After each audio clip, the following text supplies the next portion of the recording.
You are Locked On Angels Postcast, part of Locked On Sports Los Angeles, on the Locked On Podcast Network.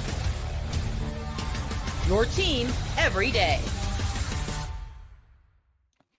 Tyler Anderson continues a stellar 2024 season with an 8-inning gem to help the Houston Astros be silenced in a 2-1 Angels win as the Angels move to 4-2 against the AL West. And I don't care if we're 20-30.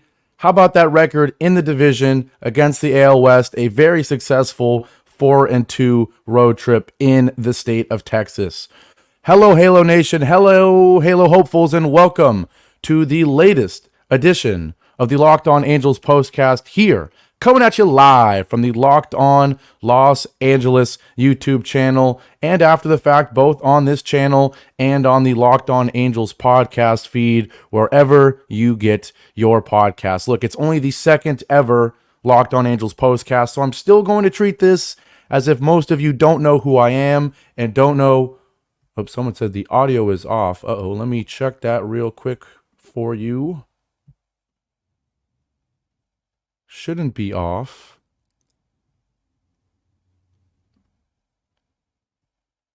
I'm seeing a comment that the audio is off. I'm going to move forward as if that isn't the case. Hopefully that's not the case. But please let me know if that is the case. But I'll keep moving forward.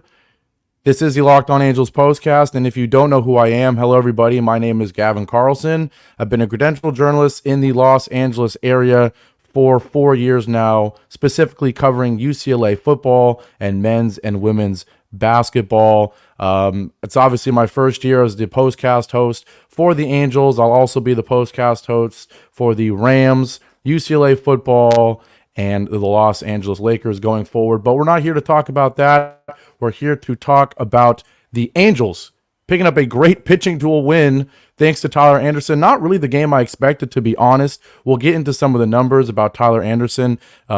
Obviously last year, way worse than this year. Obviously this year been a great year for him so far, but not much success in his career against the Astros. So a little nervous there. And then for the Astros, Hunter Brown, not good at all in 2024. So I was expecting some more runs from the Angels. We did not get that, but plenty to talk about in today's show. We will talk about Tyler Anderson dealing once again. We will talk about Kyren Paris, really with the only huge hit of the game for the Angels, his first career home run. And we will talk about a Zach Neto injury in the 5th inning, and if we should be concerned about that. That will all be a part of the Ron Washington report card in the 3rd segment today. But with all that being said, I hope the audio is okay. Please let me know if it is not. But if it is, all good.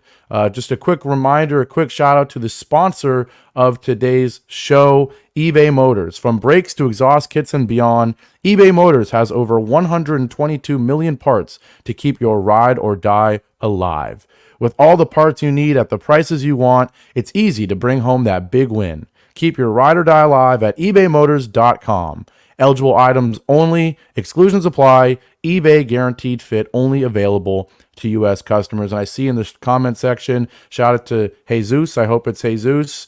And RT Calibre for letting me know that the audio is all good. So just a false alarm there.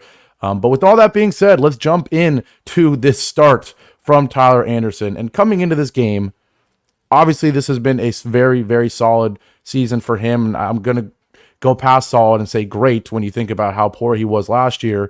Coming into today, he had pitched into the 7th inning in 6 of 9 starts. Opponents were hitting just 191 with that opposing batting average, which was top 5 in Major League Baseball, at least top 10 still. But that being said, last year, we know last year was a tough year for him, and specifically against the Astros, a 9.39 ERA against the Astros in 2 losses. So coming into this game, I was like, we know Tyler Anderson's been great. We know that Houston is a brutal park for pitchers. We saw it yesterday. We saw it a bit today. So I wasn't sure how to feel about Tyler Anderson coming into this game, but he was spectacular. Okay, not only did he basically shut down the Houston Astros the entire game, a great lineup who, once again, I talked about it yesterday. the best batting average in all of the American League. We know that lineup is so tough with Kyle Tucker, with Yordan Alvarez, with Jose Altuve, always finding a way to get on base.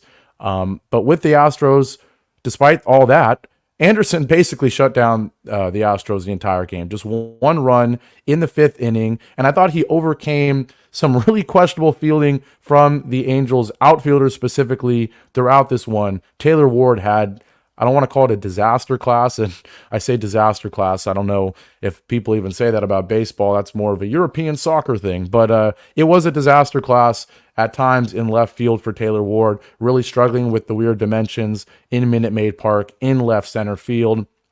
He misplayed a ball earlier in the game that put Tyler Anderson in a tough position, had someone on second base that should not have been there. And of course, he had the error there in the 8th inning, I believe, to make things challenging for the Angels. But despite Taylor Ward struggling, despite Joe Adell having an issue at the wall, leaping up for a catch, 2 not routine plays, but still 2 plays, at least on the Angels radio broadcast, they were saying and agreeing with me that they should have been made. But despite all of that, Anderson was fantastic. And as always for him, and not as always, at least in 2024, the off-speed pitches were working, getting that changeup down there. Not a ton of, hard hit balls throughout the entire game. Looking at some of the advanced metrics coming into today, he's in the 100th percentile in terms of what's called off-speed run value. I don't know how many people on here are baseball savant fans like myself, but 100th percentile in off-speed run value, basically saying that when he uses the off-speed pitch,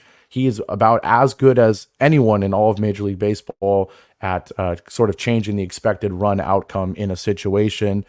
He used that changeup 35% of the time coming into tonight, or I say tonight, into today in this day game, and he was using it plenty against the Astros lineup and was really able to shut them down. And then we had some interesting things in the bullpen. Anderson goes 8 innings, and there were some questions about whether he would make it through the entire game on the Angels radio broadcast. They said that he had pitched in the 7th inning in 6 of 9 starts coming into today. Would he make it 7 of 10? He obviously did that. Then the question is, would he come back in the 8th inning? Of course, he did do that. And then we see him get through the end of the inning. And in the 9th inning, we all know how bad Carlos Estevez has been at times. And I say at times, at least in recent times, he's been awful. Obviously, he picked up the loss yesterday. We talked about that if you were here live or after the fact listening to this postcast. We talked about him coming in a tough situation, 10th inning, someone already on second base, of course, with the extra innings runner rule. Then the Angels choose to go with the intentional walk to create the force play, create the double play opportunity. But what you have is first and second with nobody out. That's a tough situation, and it did not work out very well for Estevez. We know he's blown saves in the past. We know even in the first game of the series against the Astros, Estevez, even in that save, he had a nice cushion, a 9-6 lead going into the 9th, and he still gave up a run. And even when he was striking hitters out, even when he was getting outs, he wasn't locating pitches where he wanted them to go or anything like that. So we know how bad Estevez has been. And so I don't know if it was after the game yesterday or coming into the game today, but Ron Washington was quoted saying, "We're sticking by Carlos Estevez. We trust him. He's our guy." I don't think a lot of Angels fans were happy to see that to some degree. But then yet, despite him saying that, we do not get Estevez for the save opportunity. We get Luis Garcia. So I don't know if this was just a decision based on, how much Estevez has been used recently and wanting to give him the day off. But even in 2024, with all the concerns about keeping your pitchers fresh, in a 2-1 game to win a series against a division rival, I think if Estevez is even 60%, 70% of his usual stamina or whatnot, endurance, you'd expect to bring the closer out. So I don't know if Ron Washington, after the fact, we'll see in the post-game quotes, if he's going to say that was a decision just to manage the arm, or if that was him actually moving to Luis Garcia. But Garcia gets the job done. He strikes out Jeremy Pena to get the first out. He strikes out John Singleton to get the second out. And then obviously the ground out to end the inning. So a great job by Luis Garcia to help close out what was a great start for Tyler Anderson. And, this is what we wanted to see yesterday. Griffin Canning had a great start and the bullpen blew it. An even better start from Anderson today, and an even better job from the bullpen, of course, with Luis Garcia getting the save to help the Angels earn a 2-1 victory against the Houston Astros here in this day game. We're going to take a quick break here on the Locked On Angels Postcast, coming at you live from the Locked On Angels or Locked On Los Angeles YouTube channel, and after the fact, both on the channel and on the Locked On Angels podcast feed. We're going to take a quick break, but when we come back, we will talk about Kyren Paris with his first career home run, and it could not have come at a better time. Not only in the game with the Angels needing any sort of spark, any sort of run, of course, but also perfect timing because of a Zach Neto injury that we'll talk about later. Did the combination of Kyren Paris having this home run and the Neto injury create a situation where we might be seeing a lot more of Kyren Paris going forward? We will talk about that after we take a quick break. This is the Locked On Angels Postcast here on the Locked On Los Angeles YouTube channel.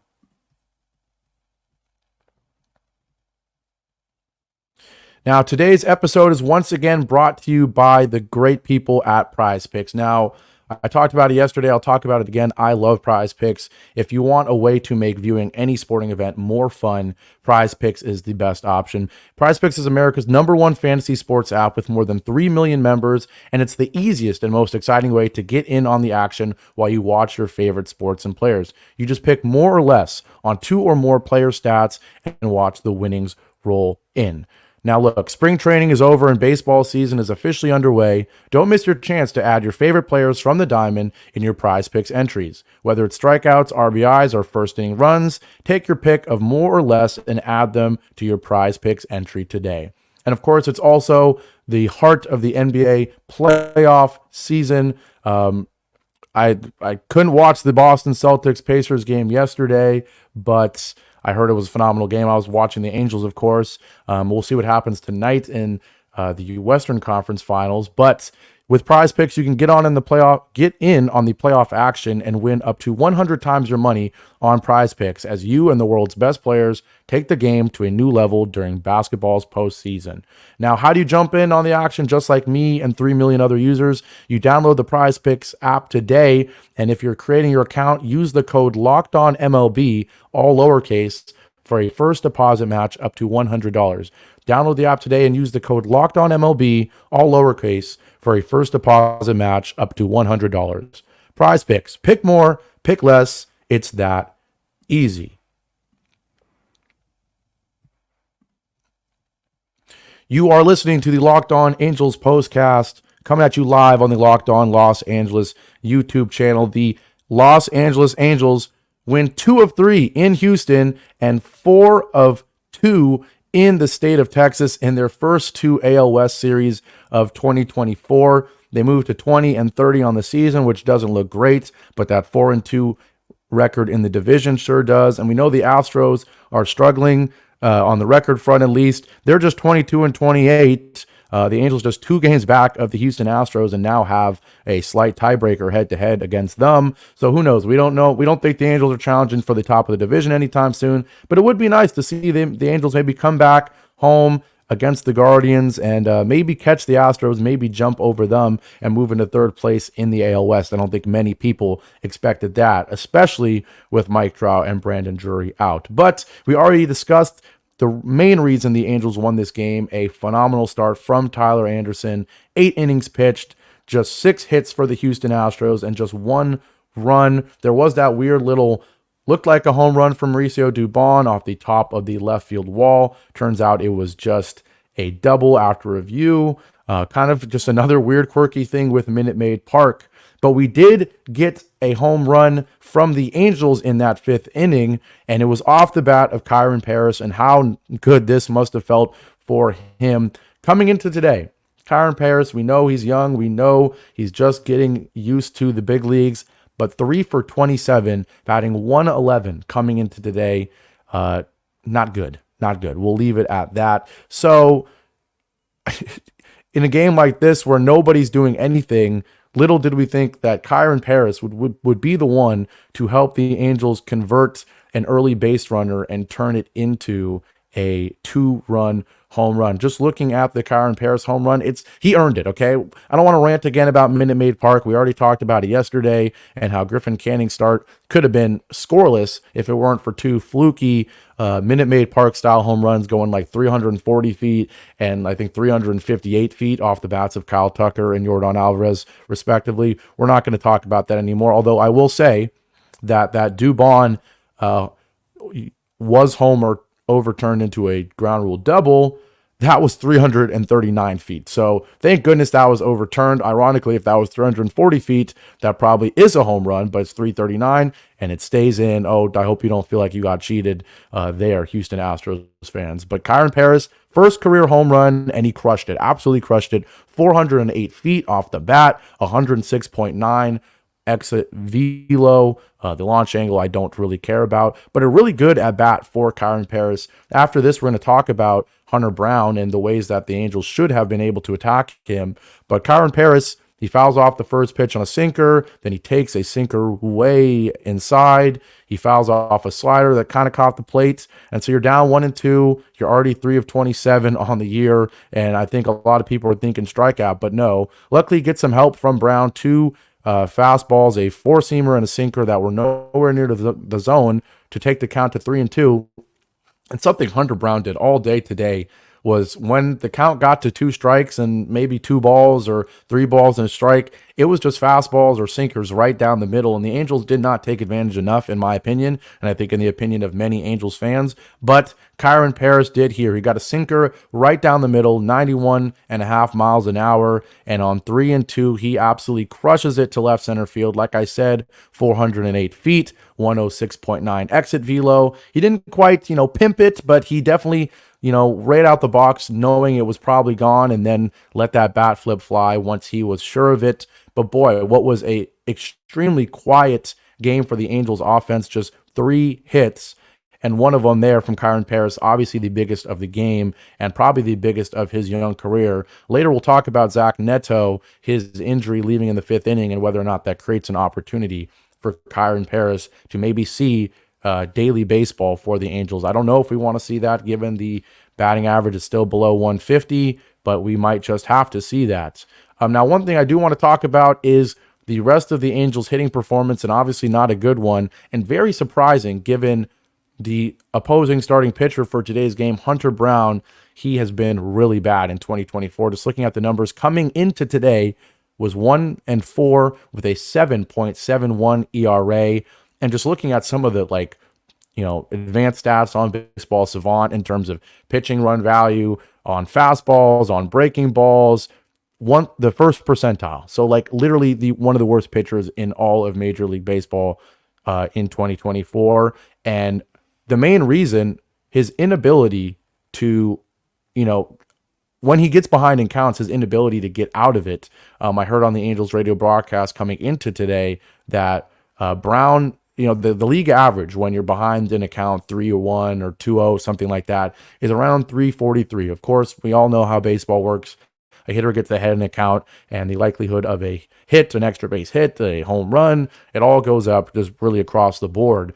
So the average is around 343 for the average hitter, around the average pitcher when you go ahead and account. But against Hunter Brown, that average skyrockets to 500. That's right. 1 out of 2 times Hunter Brown falls behind 2-0 or 3-1 in a count, the hitter is getting a base hit. So that's not even including the on base percentage, where sure, if you're down 3-1, there's going to be walks, or 2-0, there's going to be walks. This is strictly base hits when Hunter Brown falls behind 2-0 or 3-1. And so I'm seeing that and going, okay, I know the Angels found some success swinging early yesterday, but maybe let's try to get Hunter Brown behind in counts. Angels hitters get ahead in counts and convert that into base hits like he's been giving up all season so far. But the Angels did not do that for the most part.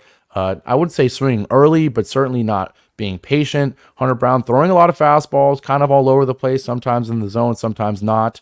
So I get it. You see a fastball in the first 1 or 2 pitches and you want to go after it, but it really would have been nice to see the Angels be able to get ahead in more counts and take advantage of that key statistic. Obviously, they did not do that, just 3 hits overall. We'll talk about my prize pick slip towards the end of this postcast, but one thing I did have was Taylor Ward having a good game, and boy, he did not do that. 0 of 4 from at the plate today. His average falls to 271, but just 3 hits, like I said. Nolan Shanuel, he's able to keep that average going up. It's really nice when your average is as low as his has been this season. All you got to do is go 1 for 4 every day, and that average goes up. So now he's up to 244, which is still not great, especially for a guy who's not a power hitter, but the power is getting better. We know that. He hit a home run recently, 2 days ago, and he is now 244 at the leadoff spot. He will keep rising that average. I am confident in that. Guillorme with the other hits besides Kyren Paris. There was a walk that Kyren Paris did turn into a run. But once again, a disappointing performance from most of the Angels hitters. But how nice is it that even when the Angels lineup does not show up, you still get a win? How often have we said that? This year, in years past, Angels lineup doesn't show up and the Angels win? Never. Obviously, when you don't have an elite ace, that's not going to happen very often. But Tyler Anderson is slowly becoming an elite starting pitcher in 2024. Once again, you're listening to the Locked On Angels Postcast, coming at you live from the Locked On Los Angeles YouTube channel. We are going to take one more quick break, and when we come back, the return of Ron's report card. We're going to talk about Ron Washington. I already talked about those comments a little bit about Carlos Estevez, but what did we think of the lineup overall? What did we think of when he pulled Tyler Anderson? And then also we will discuss Zach Neto with a injury in the 5th inning. I think they're calling it right elbow soreness. We will discuss that and what it means for Kyren Paris, the hero of tonight's game, and whether or not he might see more playing time going forward. Once again, the Locked On Angels Postcast. We're going to take a quick break, and we'll be right back. Now, today's show, once again, is brought to you by eBay Motors. Passion, drive, and patience. That's the formula for winning championships, and it's also what keeps your ride or die alive. eBay Motors has everything you need to maintain your vehicle and level it up to peak performance. Superchargers, roof racks, exhaust kits, LED headlights, and more. Whether you're into speed, power, or style, eBay Motors has you covered. With over 122 million parts, 122 million parts for your number one ride or die car, you'll always find exactly what you're looking for. And with eBay Guaranteed Fit, your part is guaranteed to fit your ride every time or your money back. Because with eBay Motors, you're burning rubber, not cash. With all the parts you need at the prices you want, it's easy to make your car the MVP and bring home huge wins. Keep your ride or die alive at ebaymotors.com. That's ebaymotors.com. Eligible items only. Exclusions apply. eBay Guaranteed Fit only available to U.S. customers. Once again, you're listening to the Locked On Angels Postcast, coming at you live on the Locked On Los Angeles YouTube channel. And I just got to say real quick, we are on postcast number 2, and whether it's the Angels or whether it's the city of Los Angeles, not making it easy on me in terms of getting things ready. Yesterday was just a stressful game, of course, going into extra innings and me not really knowing until the final pitch who was going to win the game. And then today, if you follow me on Twitter, and please do follow me on Twitter at Gavin Carlson _ I call it Twitter. I know it's X. One day I'll transition and call it X. But I tweeted about it. My Wi-Fi's down, and shout out to Spectrum. There's outages, I guess, in all of Los Angeles. That's a bummer, but we're making it work. We found another internet alternative, and so I hope everything's good on your guys' end. Shout out once again to some of the people in the comments. RT Calibre, I hope I'm saying that right. Jesus, shout out to you. Shout out to BC saying that the Astros suck. Absolutely. There it is right there. The Astros are now just 2 games ahead of the Houston Astros. Nothing special there. But yes, the Angels 2-1 against the Astros today. 2-1 in the series in Houston, and 4-2 on this road trip in the state of Texas. Can we start the AL West series sooner? I mean, if we had done that, the Angels might be 30-20, not 20-30. 20-30 overall, but 4-2 in the division, and we have to wait so long to start playing division rivals. Maybe we needed that sooner. But a really impressive road trip, going 4-2 against 2 good teams indeed. Now we're going to talk about 2 things. I'm going to start with a concerning thing for the Angels in a win. Zach Neto leaves the game early with an injury, and a really strange play because it's on a regular kind of routine ground ball to Zach Neto. He makes a good play. He fires it over to first. The throw is high, and Nolan Schanuel has to jump up, leap up, like I'd say a foot or two off the bag in the air directly above the bag. And when he comes down, luckily his foot lands on the bag to record the out. And at first, Schanuel is the one that looks injured. I think something was wrong with his left arm there. He's reaching up, and I don't know if he pulled something. And we're going, uh-oh, Nolan Schanuel looks hurt. And I'm listening to the Angels radio broadcast while once again watching the Houston home TV broadcast. And then I hear, wait, no, they're going out to check on Zach Neto, the trainers, not Nolan Schanuel. And so surely enough, Zach Neto is diagnosed as right elbow soreness, and he comes out of the game. So disappointing. Zach Neto was really starting to heat up. In his last 20 or so at bats, he was hitting over 300. He had 5 home runs. Obviously, he had a huge double yesterday to score a runner in what was obviously a loss, but a key run at the time. And so you really felt like Zach Neto was really starting to heat up. These young guys, they just need time. We all know that. We have them up in the big leagues for a reason. We want them to get more familiar with big league baseball. And so really a bummer that hopefully this isn't serious. I don't know. Maybe by the time I end this stream and go check Twitter, go check the news, maybe Zach Neto will not have a serious injury. But as of now, all we know is it's right elbow soreness. He leaves in the 5th inning. And once again, it comes at an interesting time because when Neto gets hurt, it's just directly after Kyren Paris hits his first career home run. I think Kyren Paris is technically classified as a second baseman, but could we see him become the everyday shortstop? It's certainly a possibility. Not much depth there at the shortstop position. I know Renjifo can maybe play there. He's been playing at third. We know Guillermo is not going to do that. They moved him to second, or they brought him in for Neto, put him at second, and had Kyren Paris move to shortstop. But no issues there after that change. So maybe we see more Kyren Paris going forward. That's something Ron Washington will have to think about. And so let's transition now to the reoccurring segment. It's Ron's report card. And I don't really think there's much you can complain about with Ron Washington in this one. I know yesterday I was quite critical. I gave him a D for his in-game adjustments. That's one of the segments, or one of the categories for Ron's report card is in-game adjustments. I gave him a D because of his handling of the bullpen. I thought he took out Griffin Canning too early. Griffin Canning had only given up 2 runs when Ron Washington took him out, and we know that those 2 runs were on 2 fluky home runs. So I would have liked to see more Griffin Canning yesterday. We did not get that. And obviously the bullpen collapsed, so that's why he got a D. But today, I thought he handled things perfectly. Anderson goes 8 innings. He gives Anderson a chance to come back out in the 7th, gives him a chance to come back out in the 8th. And then whether it is for pitch management, arm management, or whether it was an actual decision to change the closing pitcher, Ron Washington elects to go with Luis Garcia, instead of Tyler Anderson. And obviously that worked out well, a 1-2-3 ninth inning. Now, of course, the lineup could have hit better tonight, but I'm not going to, be a Monday morning quarterback. That's something I really, really don't like, and I'm not going to do, I promise, on these postcasts, is, use hindsight and act like I know things more than a major league manager. But looking at the lineup coming into the game, I thought it was fine.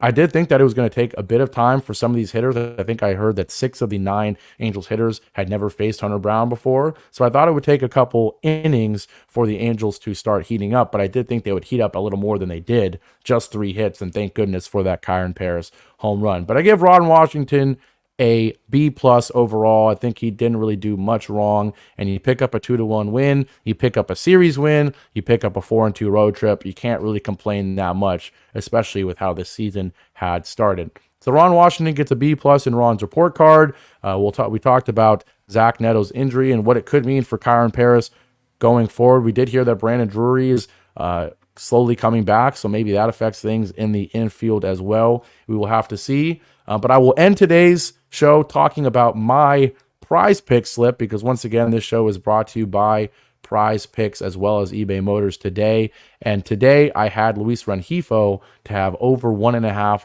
hits, runs, or RBIs. And of course, he did not do that. I also had Taylor Ward to have over a 6.5 fantasy score, which is just a combination of hits, runs, RBIs, and other stuff. Negative points for strikeouts, things like that. He went 0 for 4, so that did not hit either. The only one I got correct was a scoreless first inning for both pitchers. I did predict that, but I'm going to start maybe a tracker. I think I'm going to slowly get better at the graphics here and be able to have some more things for you guys to look at. I'm going to start tracking my prize pick slips, but I fall to 0-1. But guess what? Even though I fell to 0-1, hey, it still made watching the game more fun in what was honestly a slow and, not slow, but a low-scoring, quiet type of game, just 2-1, just 9 hits combined. But hey, we don't care. The Angels fans, you just want any way to win the game. And so the Angels, once again, defeat the Houston Astros 2-1, thanks to 8 stellar innings from Tyler Anderson, just 6 hits, just 1 run. He overcame an error and a couple other misplayed balls in the outfield to help the Angels move to 20-30, 2 games back of the Houston Astros in that 3rd spot in the AL West. Hopefully they can pass them up soon. Thank you so much to everyone who was here live on the Locked On Los Angeles YouTube channel. I see Nathan saying high five. Shout out to you. Yes, I'll flash your comment right there. So shout out to you, Nathan. Once again, I agree with BC. The Trastros suck. 2-1 against the Trastros, and we're going to pass them up soon. I believe it. Shout out to RT Calibre. I believe I'm saying that right with the Let's Go Angels comment right there. And same with Jesus. Shout out to you. Shout out to anybody else in the stream, and to anybody else who watches this after the fact. Please leave a like on the stream, on the video. Leave comments. I'm going to reply to any comments I see. Follow me on Twitter. Let me know what you thought of the stream and of the game at Gavin Carlson _ on X/Twitter. The Angels 2-1. Tyler Anderson deals Kyren Paris with his first career home run, and boy, how big was that? That's all for today's live stream. Thanks so much for sticking around and making this your favorite place to go right after every single Angels game. The Angels do not play tomorrow. They get the day off as they travel back to beautiful Los Angeles, and then the Guardians come to town on Memorial Day weekend. Once again, I'm Gavin Carlson. Thanks so much for watching. Go Angels. This was the Locked On Angels Postcast, and I will catch you not tomorrow, but Friday for more Angels baseball. Angels win. Halo Nation, goodbye.